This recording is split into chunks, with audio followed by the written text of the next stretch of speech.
یہ تھے جناب مفتی محمد وسیم صاحب جو نعت نبی صلی اللہ تعالیٰ علیہ وسلم پیش کر رہے تھے۔ آئیے حضرات آپ کے سامنے اس مدرسے کے ناظم اعلیٰ جناب حضرت مولانا مفتی محمد سلمان صاحب خورشید، میں حضرت والا کو مدعو کرتا ہوں کہ حضرت والا تشریف لا کر نعت کے تعلق سے چند منٹ تمام کو مستفیض کریں۔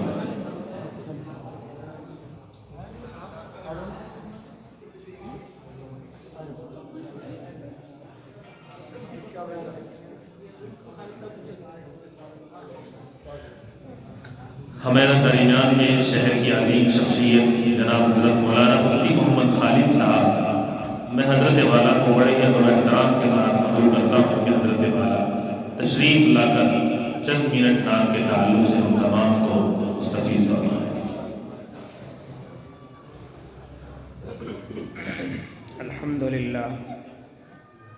الحمدللہ وکفا وسلام علی عبادہ الذین اصطفیٰ، اما بعد۔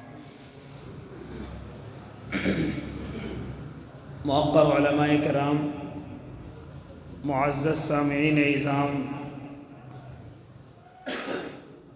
اللہ رب العزت کی طرف سے جو ملکہ اپنے بندوں کو دیا جاتا ہے وہ دوسروں سے ممتاز ہوتے ہیں۔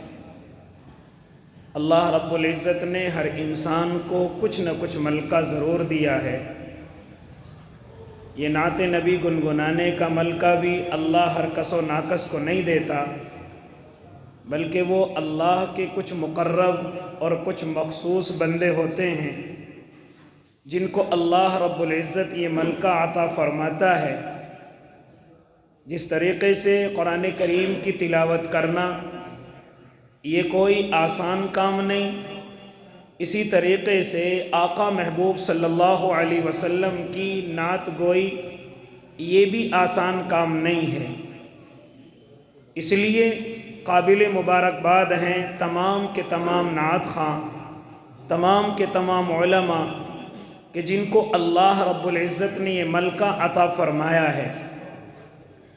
ایک دو باتیں نصیحت کے طور سے اپنے علماء کی اس مجلس میں یا رائے کے طور پر میں عرض کرنا چاہتا ہوں۔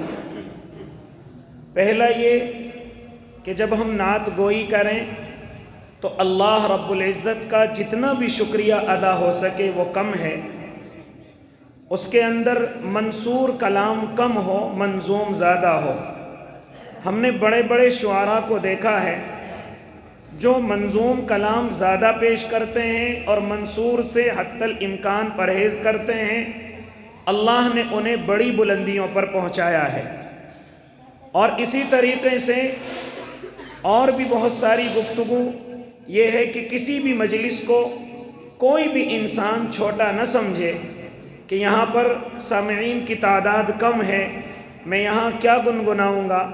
لہذا میرے بھائی، اللہ رب العزت کبھی کبھی بڑی مجلسوں کو نہیں بلکہ چھوٹی مجلسوں کو بھی قبول کر لیا کرتا ہے، اور اس سے اللہ اور زیادہ ترقیات سے نوازتا ہے۔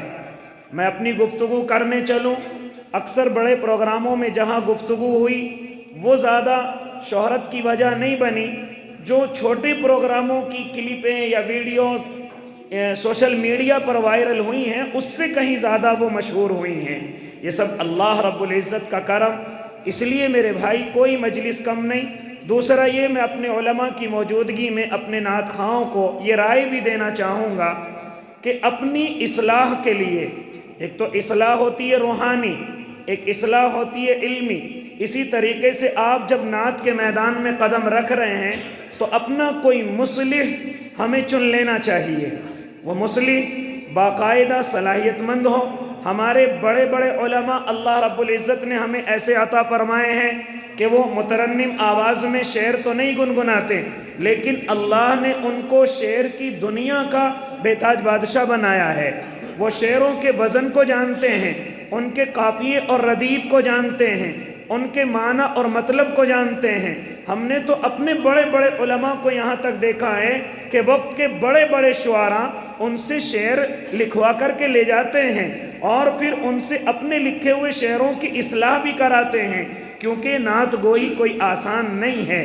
اس لیے اگر ہم اپنا مصلح اور ان اشعار کی دنیا میں اپنی تربیت کے لیے کسی عالم کو اگر منتخب کریں گے تو اللہ ہمیں بڑے بڑے اسٹیجوں پر رسوا ہونے سے بھی بچا لے گا۔ جب ہم اپنی اصلاح نہیں کراتے تو اس کی دقت اور دشواریاں یہاں تک آتی ہیں کہ ہم شعرائے کرام جب بڑے اسٹیجوں پر پہنچتے ہیں تو کبھی کبھی ہمیں رسوائیوں کا سامنا کرنا پڑتا ہے اپنے شعروں کی وجہ سے۔ یہ آواز تو اللہ کی طرف سے ہے، یہ طرز بھی اللہ کی طرف سے ہے، لیکن جو الفاظ ہوتے ہیں ان کی اصلاح کی ہمیں بڑی سخت ضرورت ہوا کرتی ہے۔ یہ کچھ ادنا سے طالب علم کی رائے ہیں۔ اللہ رب العزت ہم سب کو عمل کی توفیق عنایت کر دے۔ آمین وآخر دعوانا۔